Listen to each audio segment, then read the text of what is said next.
I'd like to call the meeting to order. Has the meeting been properly posted? Yes.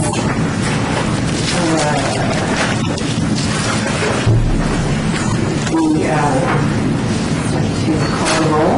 Yes, please. We have Chair Wright here. Vice Chair Sullivan. And we have Commissioner Wells. Commissioner Walsh. Here. Commissioner Wright. Here. Commissioner Clay. Here. Commissioner Veltman. Commissioner Levine is excused. Commissioner Hotchkiss. Excused. And Commissioner Roman. Here. I'm sorry, Commissioner Wright. Actually, we're going on with myself. Oh, I'm sorry. And Commissioner McMahon is sorry.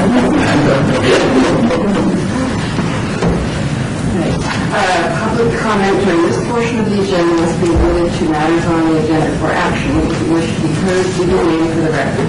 The amount of discussion as well as the amount of time any single speaker is allowed may be limited. Number 4, action to approve the final minutes by reference to the regular meeting of July 25th, 2012. Is there a motion to approve? So moved. Second. Discussion. All in favor? Number 5.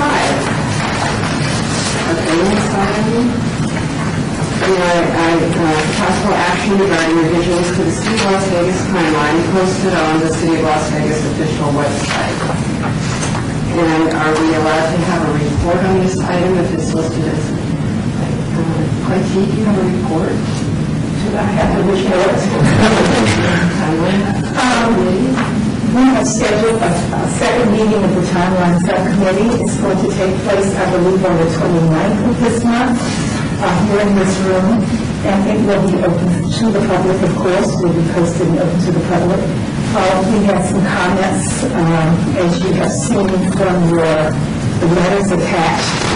And those will be addressed at the coming meeting. We've invited a historical expert to solve some issues about the timeline. And we'll go from there at the coming meeting. And I might also mention that we've given each of the commissioners a copy of a letter from Councilman Coffin. He just notes that his office has received a lot of calls on the subject of Rafael Rivera. I just wanted to make you aware of that. But again, we have this letter for your review as well.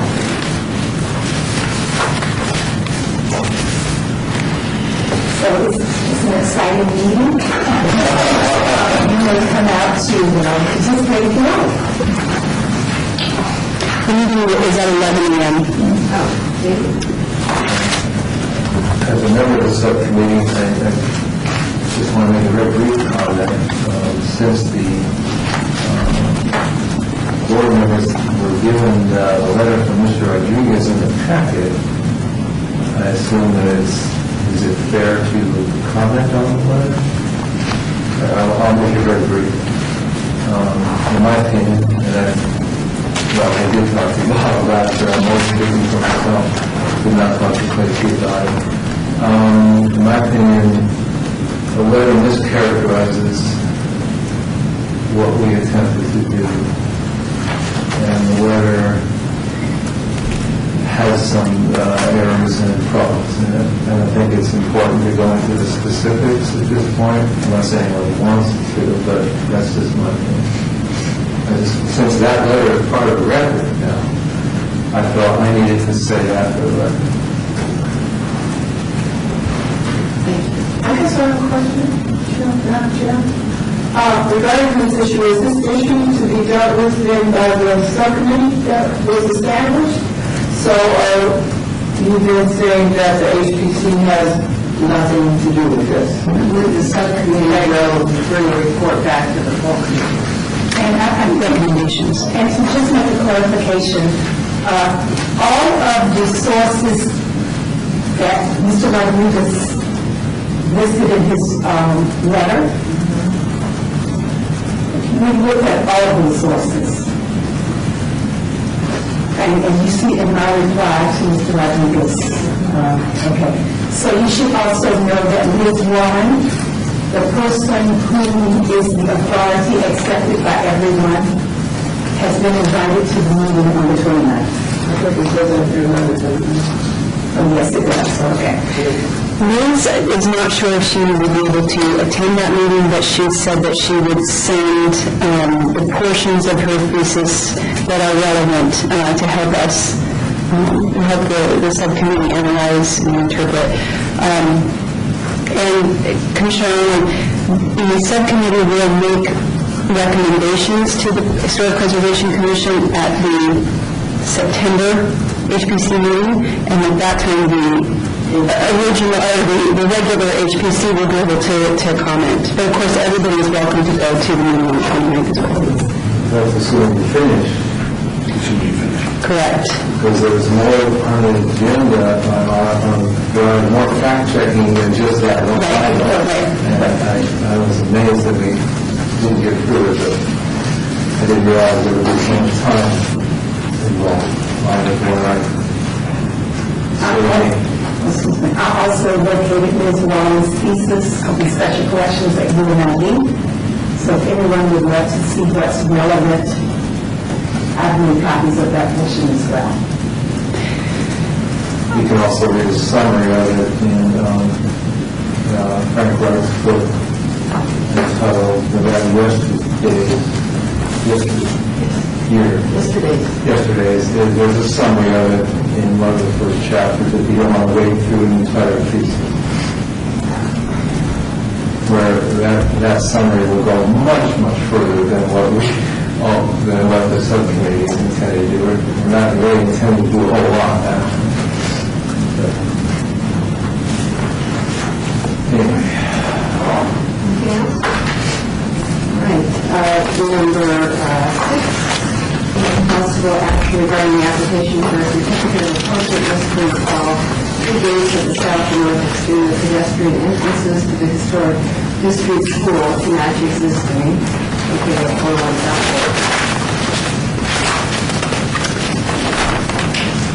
The gates would be fabricated in-house to match the historic gates that are currently there. There are 2 gates that are there on the east elevation of the 2 pedestrian entrances. Right now they don't close, but those would be need to close, and then additional gates would be fabricated. The concern is, of course, that there are individuals sleeping there at night, and they're concerned about fire and vandalism.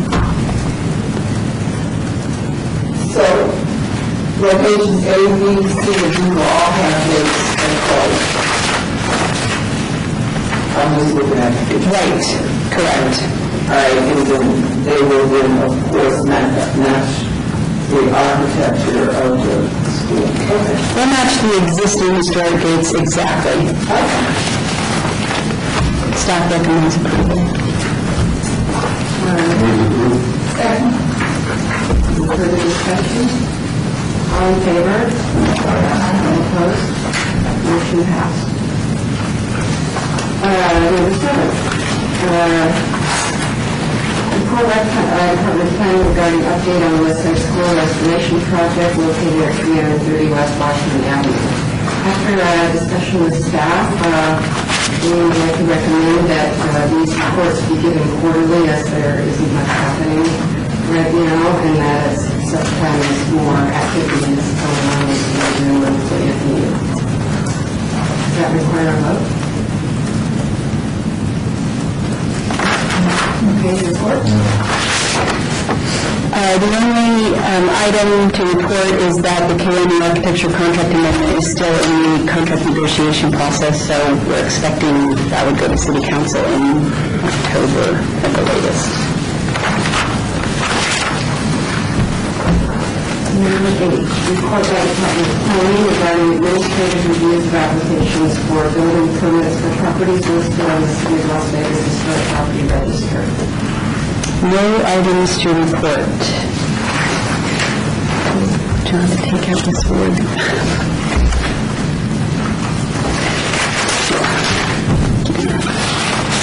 Number 9, report by the Department of Planning regarding historic preservation Centennial Legacy Project. No expenses to report. Okay, report by the Department of Planning regarding public outreach items. Nothing to report?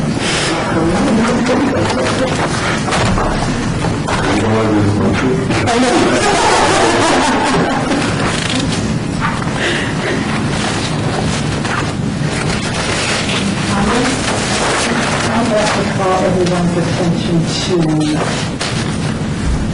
did I read here about the collaborative, the African American Collective? Oh, okay, team effort to compile Black history memorabilia, and the article was in the RJ on July 31st, 2012. This is a collaborative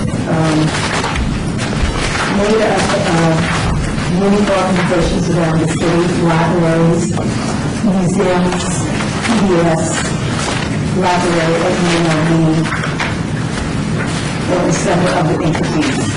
And we are doing the history of Black Las Vegas.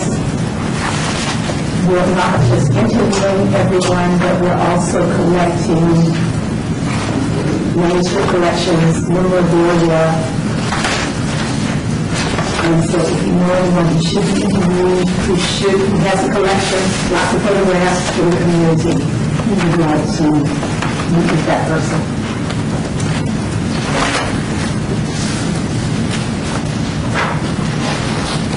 Number 11, report by the Department of Planning regarding project update. The 2011 Historic Preservation Fund grant, there is going to be a neighborhood meeting in September. I'll have to email you all with the exact date. The Logan Simpson Design will present the findings of the survey to the Beverly Green neighborhood regarding the recommendations for a historic district. And the 2012 Historic Preservation Fund grant, the city is looking at whether they're able to continue, just amend the contract with Logan Simpson Design to continue with them, because this is phase 3 of this larger project, and rather than having to go out to bid again, it would be very nice to just continue working with the same consultants over looking into that, see if the federal requirements allow that. If they met all of the SHPO qualifications, and rather than have a consultant start over again, we would look at doing this. I'll keep you posted. I have a question. Sure. On the grant application project list, the second one down, it says receive funding agreement from SHPO for $45. Yeah, $45,000. Yeah, the folks, just take budget. I'll fix that. And so is the date correct on the deadline is 9/30/13? Yes.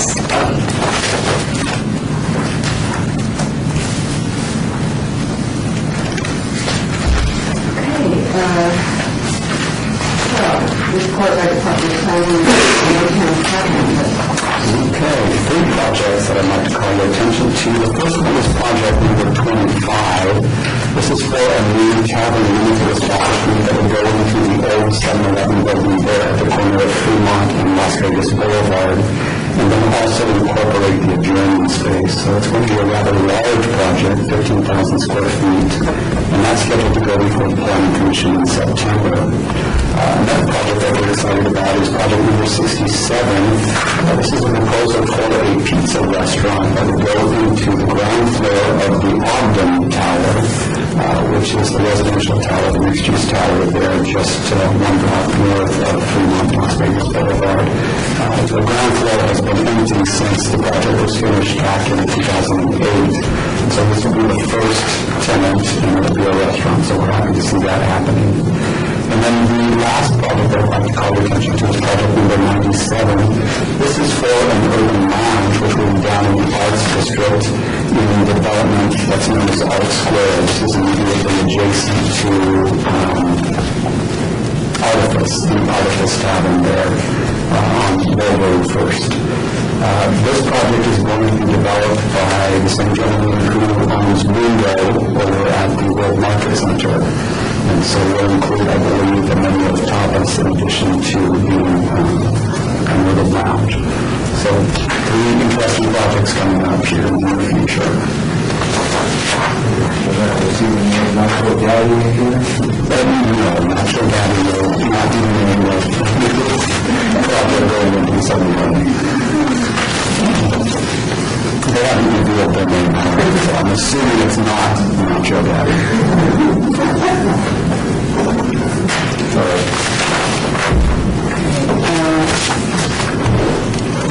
Public comment during this portion of the agenda must be limited to matters within the jurisdiction of the board and all subject to the meeting. Can you read that? Thank you, Ms. 13. 13, this is a big deal. I want this to be ready. And I'm sorry Jack's not here this for the first time. So, please. Discussion regarding topics of future agenda items by the Historic Preservation Commission. Comments made during this portion of the agenda by individual commission members shall refer solely to proposals for future agenda items, and any discussion shall be limited to whether or not any such proposed items are within the purview of the commission and/or whether such proposed items shall be placed on future agenda. No discussion regarding the substance of any such proposed topic shall occur, and no action shall be taken regarding the proposal. We got some good stuff for future. That's like a lawyer.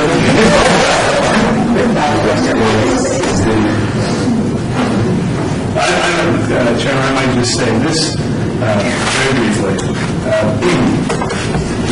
This is the reintroduction of something that was on the music agenda some time ago. It was removed at the beginning of the year when we had a transition from one department to another. I've had some conversations with Mr. Fang, with the clerk, with Courtney. Everyone's comfortable with this item as long as we keep our conversations about what should be upcoming and not the substance of what should be upcoming. We can't turn a discussion of what should be on the new agenda into an argument about the substance of the topic at the time we're having it. So anyway, if it's on here, if anybody has any ideas for future agendas, knock yourself out. We can talk about whether the commission should hear that item and whether it should be on the agenda.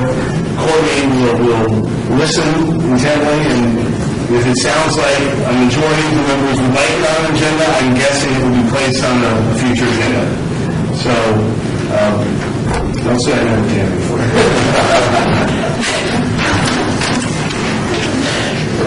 Well, we also have the possibility, if anybody has an idea outside of the meeting, to contact me, and then I'll contact Courtney to see if we can put that on the agenda, in case you have a big idea after we've left. And that's always been an option. The chairman or a board member, we usually would like the chairman to contact, have one person contact Courtney, and because Courtney's in charge of the agenda, she can get things that we all like on the agenda for the next meeting. So, I've never actually proposed this. I'm not talking about myself, anything for the agenda. I'm not talking about myself, but I'm just curious if an individual member wants to put something on the commission, on the agenda, is that enough, or does it need a majority vote to get onto the agenda? We're kind of straying from this item, but I'll just say this. Courtney is the keeper of the agendas. So truly, it's Courtney's decision as to what goes on the agendas and what doesn't. Having said that, generally speaking, it's the chairman that's the one that is the gatekeeper for agenda items. This adds another facet to that, which is all of you guys can sit and argue about whether something should be or should not be on a future agenda. Does that make sense? Yeah, but it doesn't go to, the chairman decides? No, you guys talk about it, Yeah. and the Courtney decides. So it's not going to coordinate if you want something. That's easy. The easiest way to do is call Courtney, right? We'll have Mary, some of your cookies? Anyway, I'm sorry to have you so complicated. months to resolve it, here we are. And, Thank you very much. no, that's what we're here for. Public comment? You have to do that. Well, there really isn't anybody here. I'll probably just say, Consider it. I think for consider conversation, no one's here, so we're going to move on. All right. Many people do choose to remand it, I'm not sure. Okay, number 15, adjournment. Well, thank you all for coming out in this rain.